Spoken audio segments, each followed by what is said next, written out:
Alright guys, I know this video took way too long to get up here and I'm going to explain it all in my next video, my update video. But for now, I'm going to just talk about the things that I think are bad about Harry Potter that I didn't get to talk about in the last video. I saved my real complaints for this one. So let's just get started.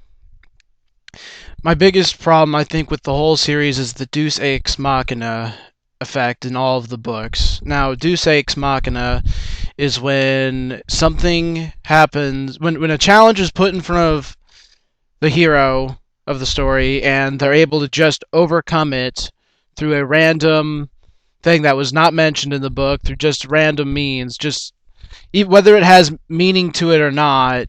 Deus Ex Machina is when something comes to the hero to save them from a bad situation which was not previously talked about, previously spoken of, or whatever.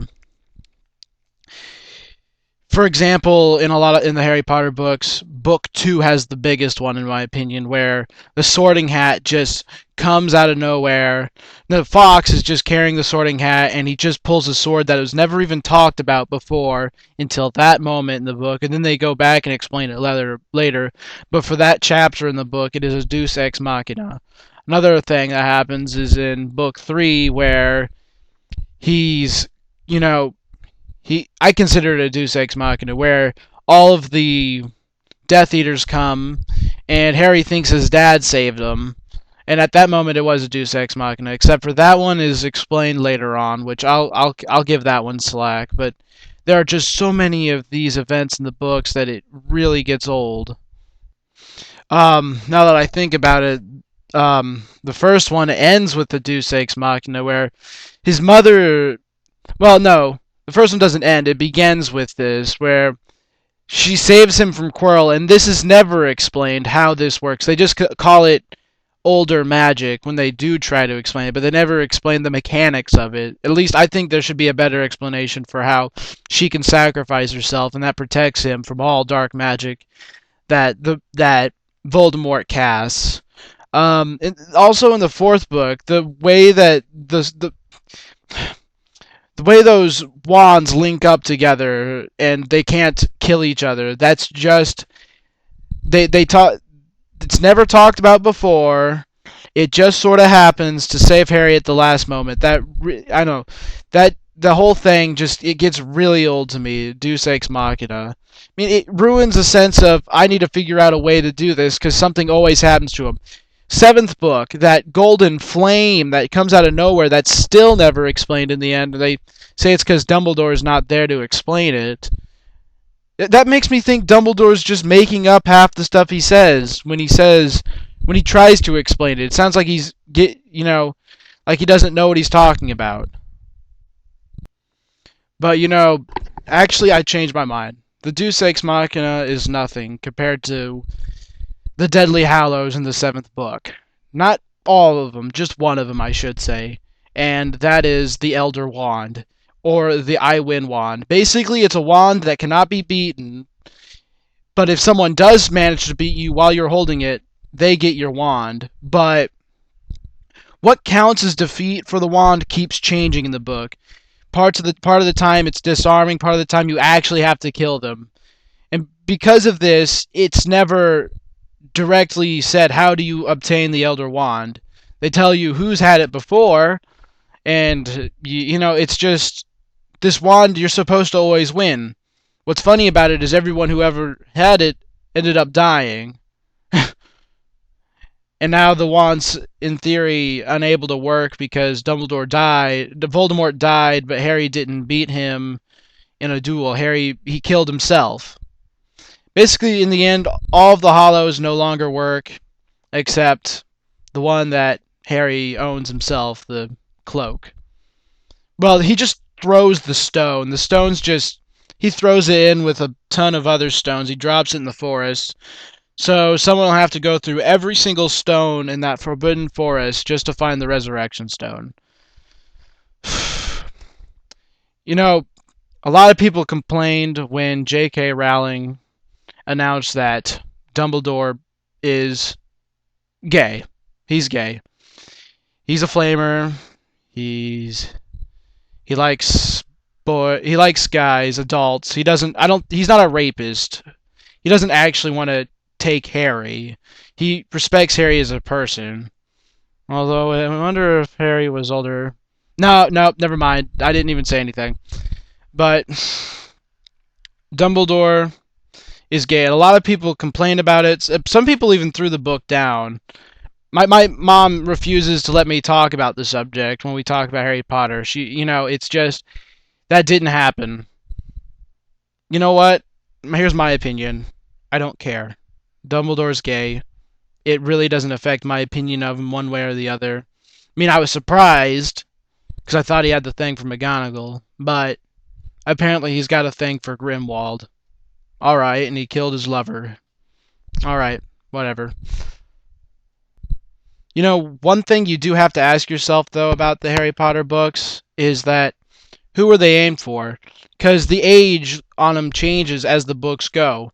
The first two books aimed for kids, right? And then the 13th book, it starts leaning more towards teens. And the books just continuously get darker as they go, which is it's entertaining and good because that's how a story evolves. It does get darker as it goes.